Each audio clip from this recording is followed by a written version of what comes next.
अंमलबजावणी करता येत नसेल तर निदान थट्टा मस्करी देखील करू नका।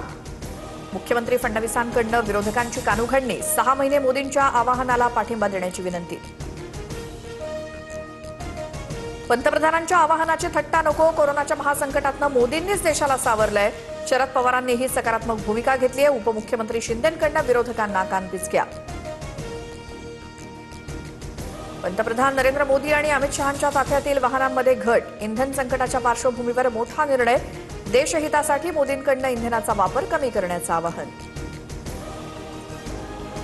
राज्यातल्या मंत्र्यांचाही ताफा खटला, परदेश दौरेही रद्द। मोदींच्या आवाहनानंतर मुख्यमंत्री फडणवीसांचे आदेश, मंत्र्यांच्या ताफ्यातील वाहन संख्या अर्ध्यावर।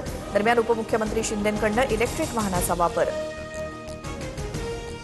2008 मधील रेल्वे भरती राडा प्रकरणामध्ये राज ठाकरेंनी सर्व आरोप फेटाळले। मी त्यावेळी नाशिकमध्ये होतो, राज ठाकरेंचं स्पष्टीकरण। खोटी केस दाखल केल्याचा दावा, 18 तारखेच्या सुनावणीकडे लक्ष। सुनेत्रा पवारांवर तटकरे आणि पटेलांची नाराजी, सूत्रांची माहिती। राष्ट्रीय कार्यकारिणीतनं वगळल्याच्या चर्चेनंतर नाराजीच्या चर्चा। दरम्यान आसामवरून परतताना पटेल आणि तटकरेंनी सुनेत्रा पवारांसोबत प्रवास करणं देखील टाळलं, सूत्रांची माहिती। प्रफुल्ल पटेल, सुनील तटकरे, काहीही झालं तरी भाजपातनं लढणार। राष्ट्रवादीचे 22 आणि शिंदेच्या सेनेच्या काही आमदारांचं भाजपातून लढण्याचं ठरलेलं आहे, रोहित पवार यांचा मोठा दावा।